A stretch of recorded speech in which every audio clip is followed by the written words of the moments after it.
Hi everyone. In today's video, we'll be comparing growing vegetables in the greenhouse and in the screenhouse. Often we've had farmers worry about whether it's economically viable to grow vegetables in the screenhouse as compared to greenhouse. It's been a major concern. We've had farmers come to the farm, we've had farmers on the internet reach out to us. And today's video, we're extensively discussing that. So at the Eco Farms, we have a screenhouse. Our screenhouse is 40 meters by 20 meters. And then we also have a greenhouse. Several greenhouses actually. Greenhouses are 8 meters by 40 meters. We just want to look closely on the comparison of growing vegetables in them. And our crop of interest today, it's bell pepper. Is it profitable to grow bell peppers in the greenhouse, and is it profitable to grow them in the greenhouse? So let's take a look.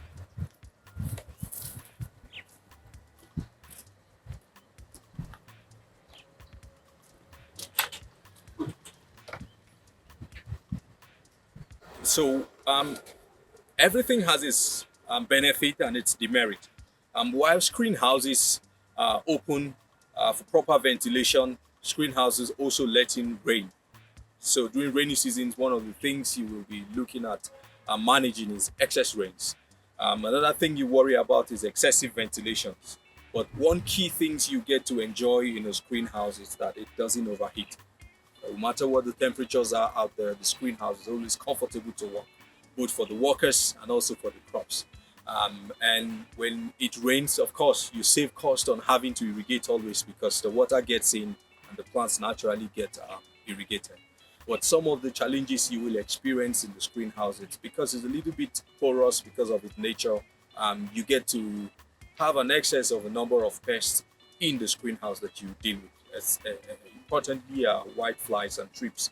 Now, comparison to the greenhouse is not as hot as the greenhouse. So insect pests don't multiply as fast as they do when they make their way to the greenhouse. But what we have learned in practice is that while they may not be multiplying very fast, they can also gain their entrance. So if you can manage porous regions where pests may take advantage of, that would greatly help. But you find yourself having to fumigate more often in the greenhouses because pests are able to gain their entrance easily and can build up demands and pressure on your crops. But overall, what we have experienced is that it's profitable because you can grow bell peppers for an upward of 3 to 4 months, depending on how well you manage them. But in practice, we've also observed that you're better off growing your bell peppers during the dry season when you don't have rain, so that you can manage irrigation yourself. The peppers are able to thrive better because you define the volume of irrigation that they get. But when you do them during the rain-fed farm, one of the challenges you have is that they are more susceptible to a lot of fungal infections because there is a lot of rains that's going to come. But the good thing with the rains that come in is that it's a shower. It's not very violent, it's not very torrential as the crops grown in the open. Another key thing you benefit from growing your crops in the greenhouse is that they enjoy the filtered sunlight. It can be very hot out there, but when you are in the greenhouse, temperatures are greatly reduced by the shades of the shade nets. And so we've observed, as you can see in the farm where we're talking from, that peppers thrive here. If you can manage fungal infections properly, if you can manage the excess demand from insects, heavy demands or pressure from insect pests, overall you will enjoy growing in the greenhouse. Something else I like to point towards is that there are certain varieties of peppers that thrive better in such environment because the difference between growing the open and in the greenhouses is just an in-between. And so varieties that would thrive in the greenhouse are nearly same varieties that would thrive in the open. So when you're considering varieties of pepper to plant in a greenhouse, go for varieties that are thrive in the open. One key varieties from Riggs One, it's Red Jet. It thrives very well in greenhouse because it's also a variety that thrives in the open. And one other key challenges you will face in the greenhouse is pressure from weeds because rain is able to get in. Weeds tend to grow more.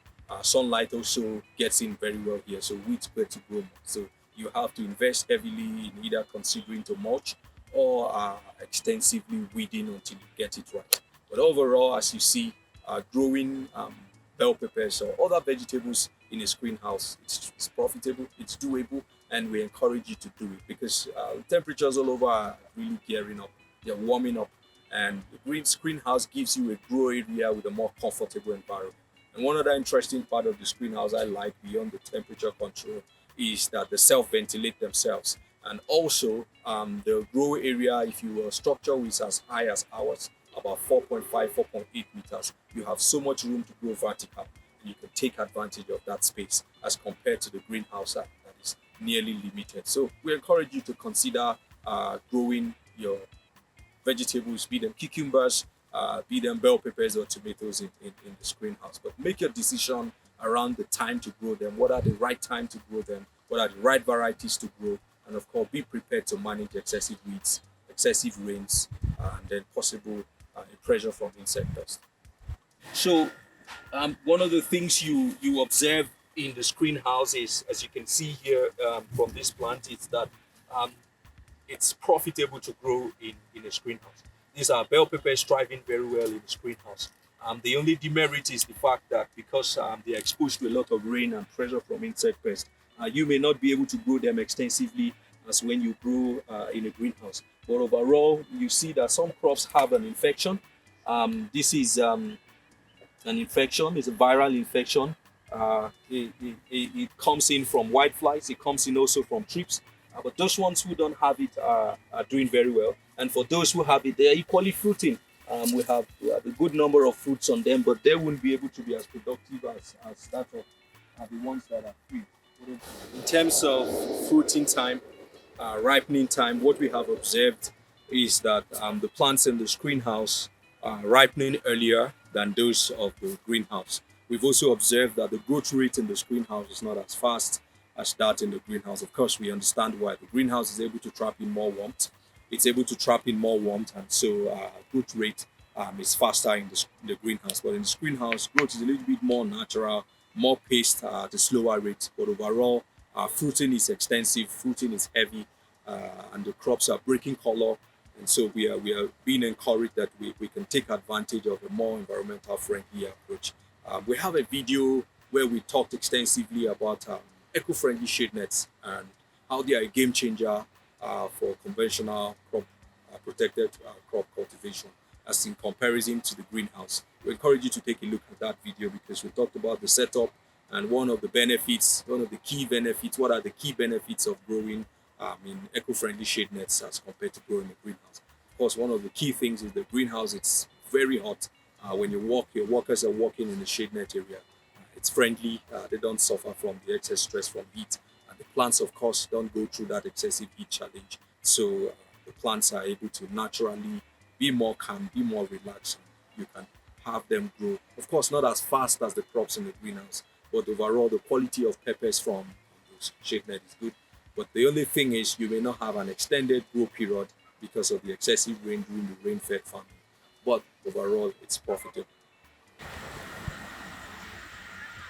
So we move on to the greenhouse, where we will have a very parallel comparison of growing in greenhouses in comparison to the shade net. The greenhouse, like already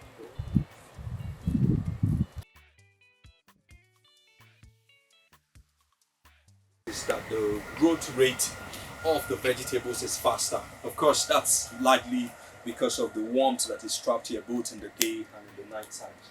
And so we observe that vegetatively, the vegetables in the greenhouse are more lush in terms of foliage development. We find vegetable leaves that are really broad, really sizable, and not just the leaves. We find that the growth rate of the crops are more nearly 3-5 times that of what we see in the greenhouse. We also see that fruit development is more rapid. We don't see a lot of flower abortion here as compared to the greenhouse. We have more fruits per plant in the greenhouse than we have in the greenhouse. And surprisingly, we have also observed that pressure from insect pests is largely reduced here. And if we have any insect pests coming here and we're able to manage them pretty fast, we have observed that they are more managed here comparison to the screenhouse. In theory, what we know is that insect pest is supposed to be less in greenhouses than in greenhouse because of the temperature. When insect pests make it to the greenhouse, they multiply faster here in the greenhouse because of the temperature. But what we've also seen in practice is that while insect pests may not multiply fast in the screenhouse, they are able to make their way to the screenhouse more because of the nature of the structure. And so one of your key concerns in growing in the screenhouse is to ensure that you are able to have a crop husbandry where insect pest management is key. But as you can see in the greenhouse, we have less disease, particularly the cucumber mosaic virus that is earlier seen. You have very little to none of them here. Our vegetative coverage is extensive. Vertical growth is high here. We have the vegetables in the greenhouse nearly 3-4 times the height of what we have in the screenhouse, and each of them are able to have extensive fruiting. You realize that the fruits in the greenhouse are way more advanced in terms of size, in terms of fruiting volume, in terms of, should I say, quality. But overall, what we have in the greenhouse, it's good. It's good to go also in the market. Very little difference, but of course, productivity is faster here. So yes, I would recommend that you consider a greenhouse. Overall, should you not be able to afford a greenhouse, it's no limitation at all. Greenhouses are also very good. They are durable. You're able to grow your crops in them, and they will be able to give you your result. But one other key thing I'd like to point about is your region. Where we're shooting this video from is in our farm in Jos Plateau. Temperatures here are friendly. They are not as hot as other regions of Nigeria or sub-Saharan Africa. If your environment is a very warm environment where you have temperatures and excess of 40 plus, we recommend you strongly consider greenhouses as against greenhouses, because the greenhouse will continue to warm up the farm. If your environment is already warm, you don't need something that is also going to keep the crops under heat stress. Greenhouses will be a blessing there. If you have in a region where you don't have excess rains like we do, greenhouses are your best bet. But if you're in a region where your rains are extensive, particularly during rain-fed farming, in a region where your temperatures are mild, greenhouses will be great. But importantly, like we have in the eco farms, consider greenhouse structures that are greatly self-ventilating. Consider greenhouses that are not too covered by the UV film, but they have more of shade net structures, anti-atropode nets, so that they can ventilate themselves greatly. So at the eco farms, we've been deliberate in our design. If you look at our design, we have extensively managed the anti-atropode net ratio to the film, so that we have nearly the entire structure freely ventilating itself. The crops here are enjoying themselves. The staffs, when they are working here day and evening and the morning, they are not extensively stressed as to when they are working in greenhouses that are nearly covered by the UV fumes that are practically as hot as an oven. Thank you.